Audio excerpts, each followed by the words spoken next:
C'est l'une des voitures autonomes les plus complètes qui circulent actuellement et elle est française. Elle est réalisée par VDCOM et on va maintenant passer à bord pour aller faire un petit tour sur les routes de Bordeaux.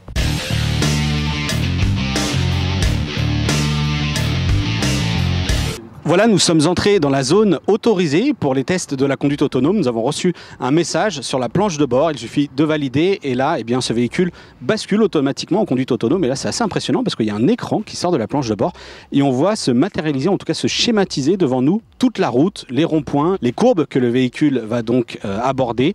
C'est assez impressionnant, ça fonctionne vraiment très bien et donc on ne reçoit pas d'alerte, en tout cas, comme quoi nous pourrions potentiellement être face à un danger. Ce qui est très amusant, eh bien, c'est que maintenant que le conducteur n'a plus spécialement à conduire, eh bien, à tout moment, l'électronique qui est embarquée peut vous proposer, par exemple, d'acheter des places pour un match de foot. Cas de figure ici, nous arrivons sur un carrefour assez complexe dans Bordeaux. Il y a des feux, des voitures. Le véhicule s'est automatiquement arrêté pour respecter le feu rouge. D'ailleurs, ces feux ont été équipés pour l'occasion, certains l'étaient déjà, de petites antennes qui communiquent directement avec cette voiture. Nous sommes rentrés dans une configuration encore un peu différente de cette conduite autonome, puisque nous venons de recevoir sur l'écran un message nous autorisant cette fois-ci carrément à lancer une vidéo sur l'écran principal.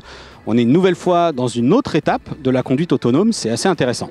Nous arrivons donc au bout de cette zone d'expérimentation. Le véhicule nous incite à reprendre la main et si on ne fait rien, si le conducteur ne remet pas les mains sur le volant, eh bien le véhicule visiblement ne bouge plus. Une fois que le conducteur remet les mains sur le volant, le système laisse la main au conducteur, l'écran se referme, toutes les IHM se désactivent, donc toutes les interfaces homme-machine dédiées à la conduite se désactivent et puis on peut reprendre tout simplement la main et rejoindre son point de parking. Impressionnant, non?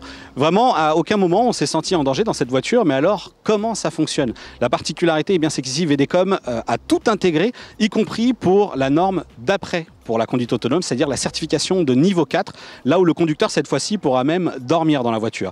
Pour cela, eh bien, il faut beaucoup de capteurs, des lidars à l'avant, à l'arrière, sur les côtés. Le lidar, eh bien, c'est ce système de balayage laser qui vérifie qu'il n'y a rien autour du véhicule qui peut poser un problème. Sur le pavillon du véhicule, on va retrouver un système GPS différentiel, c'est-à-dire qu'en plus du signal GPS qui sera combiné à la cartographie pour guider le véhicule, eh bien, celui-ci est capable de communiquer avec plusieurs balises qui en fait autorisent une précision au centimètre près. Alors tout le territoire serait équipé, ces balises on ne les voit pas, mais ça se matérialise ici de manière assez évidente par une belle précision dans la navigation. On retrouve aussi à l'avant de ce véhicule un système de double caméra qui sera là toujours dans la surveillance de ce qui se passe autour et notamment la surveillance des lignes blanches. Pour que ce véhicule soit intelligent et puisse se repérer donc dans la circulation, eh bien, il lui faut forcément une puissance de calcul. Ici, 2 unités, beaucoup d'électronique, des batteries pour alimenter tout ça.